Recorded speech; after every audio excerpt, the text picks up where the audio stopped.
வணக்கம் அன்பு நண்பர்களே, அனைவருக்கும் இனிய வணக்கம். இன்னைக்கு நம்ம இந்த வீடியோல எதை பற்றி பார்க்க போறோம் அப்படின்னு பாத்தீங்கன்னா, தமிழக அரசு போக்குவரத்து கழகங்களை மறைமுகமாக கட்டண உயர்வு ஏற்பட்டிருக்கு. இதற்கு போக்குவரத்து துறை அமைச்சர் பார்த்திபன் அவர்கள் என்ன பதில் சொல்ல இருக்கிறார்? அவர் வசிக்கும் சேலம் இடத்திலேயே போக்குவரத்து கழகங்கள் விதிகளை மீறி இயங்குகிறது பேருந்துகள். இதற்கு என்ன பதில் அவர் தர இருக்கிறார் என்பன பற்றின முழுமையான தகவலையும் 2026 டிஎன்எஸ்டிசி உடைய ரிக்யூர்மெண்ட் என்னவாக இருக்கும் என்றதை பார்க்கலாம். டிஎன்எஸ்டிசி பொறுத்தவரைக்கும் பாத்தீங்கன்னா, போக்குவரத்து கழகத்துல ஒரு பேருந்து நிலையம் அப்படின்னு பாத்தீங்கன்னா, அதுல தனியார் பேருந்துகளும் இருக்கும், மினி பஸ் இருக்கும், அதுக்கப்புறம் பாத்தீங்கன்னா அரசு பஸ், அப்புறம் விரைவு போக்குவரத்து கழகம், இந்த மாதிரி அனைத்து பேருந்துகளுமே இதுல இயக்கப்படுறது வழக்கம்.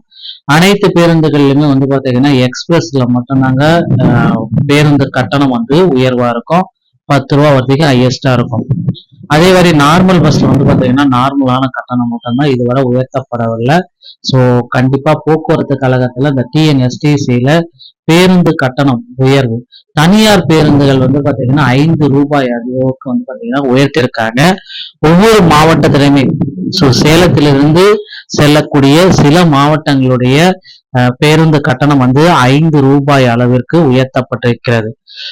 நிறைய பேருந்துகள், தனியார் பேருந்துகள் பாத்தீங்கன்னா விதிகளை மீறி இயக்கிறதும், நிறைய புகார்கள் பாத்தீங்கன்னா தனியார் பேருந்துகள் மேல எழுது, அங்கங்க பஸ் ஸ்டாப்ல நிக்காததும், இந்த மாதிரி பேருந்து ஓட்டுநர்கள் மிகப்பெரிய அளவுல பாத்தீங்கன்னா குழப்பத்துல இருக்கு.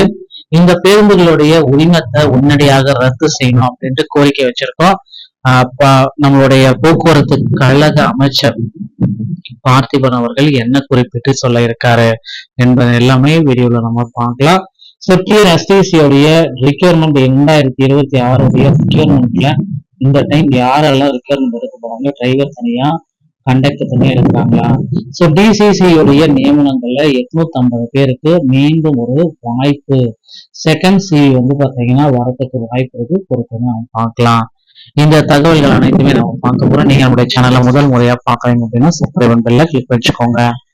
முதல்ல சொல்லிடுறேன், போக்குவரத்து கழகங்கள்ல பேருந்து கட்டணம் உயர்த்தப்பட்டிருக்கு. அது மறைமுகமாக உயர்த்தப்பட்டிருக்கிறது.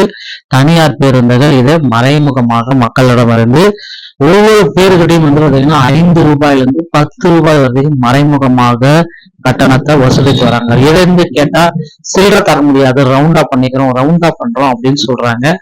கவர்மெண்ட் அரசு உயர்த்தப்படாததை பாத்தீங்கன்னா தனியார் எப்படி உயர்த்தலாம், அரசு பேருந்து நிலையத்துல எப்படி தனியார் பேருந்து நீக்கலாம், இந்த மாதிரி பலதரப்பட்ட கேள்விகள் பாத்தீங்கன்னா மக்கள் மத்தியில் எழுந்து கொண்டுதாங்க இருக்கு. போக்குவரத்து கழகத்துல நிறைய பதில்கள் பாத்தீங்கன்னா எதிர்பார்க்கணும். நிச்சயமா பாத்தீங்கன்னா போக்குவரத்து கழகத்துல புதிய அறிவிப்புகள் வர்றதுக்கு முன்னாடியே பாத்தீங்கன்னா ஒரு சீரமைப்பு, போக்குவரத்து கழகத்தை பார்த்திபன் அவர்கள், போக்குவரத்து துறை அமைச்சர் பார்த்திபன் அவர்கள் போக்குவரத்து கழகத்தை ஒரு சீரமைக்கப்படுவாரா, அந்த மறு சீரமைப்பு முறைய போக்குவரத்து கழக அமைச்சர் செய்வாரா, இதுதான் இப்ப இருக்கிற மாதிரி நிறைய கேள்விக்குறிகள் இருக்கு. இந்த மறு சீரமைப்பு அப்படின்னு பாத்தீங்கன்னா போக்குவரத்து கழகத்துல நிறைய பேருக்கு பாத்தீங்கன்னா வாய்ப்பு இல்லாம இருக்கு.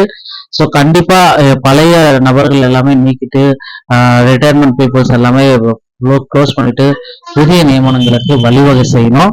அதே போல பெண்டிங்ல இருக்கிற நியமனத்தையும் உடனடியா ஆரம்பிக்கணும் அப்படின்ற மாதிரி கோரிக்கைகள் எழுந்திருக்கு. கண்டிப்பா போக்குவரத்து துறை அமைச்சர் இதற்கு ஒரு சிறந்த பதிலடி கொடுப்பாரு அப்படின்றது எதிர்பார்க்கலாங்க. 2026 போக்குவரத்து கழகத்துல காலி பணியிடங்கள் அப்படின்னு நம்ம பாக்குறப்ப டிரைவர், கண்டக்டர் ரெண்டுமே சேர்த்து ஒரு 28,000 பீப்புள்ஸ் பக்கம் காலி பணியிடங்கள் நிலவி கொண்டிருக்கிறது.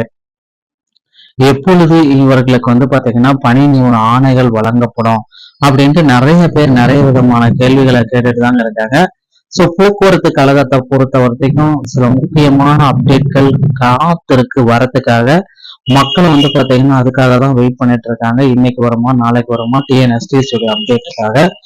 கவலைப்பட வேண்டாம். டிரைவர் கம் கண்டக்டருக்கு உண்டான நோட்டிபிகேஷன் 2026 நோட்டிபிகேஷன் இன்னும் சில தினங்கள்ல இந்த ஜூலை இறுதிக்குள்ளார வந்துடும்.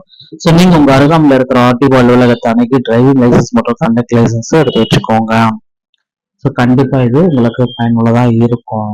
ஸோ கண்டக்டர் லைசன்ஸ் எடுக்கிறதுக்கு முன்னாடி வந்து பாத்தீங்கன்னா தமிழ்நாடு திறன் மேம்பாட்டு கழகத்தை அணுகி நீங்க ஃபர்ஸ்ட் எய்ட் சான்றிதழை வாங்கிட்டு பிறகு கண்டக்டர் லைசன்ஸ் எடுத்துக்கொள்ளலாம்.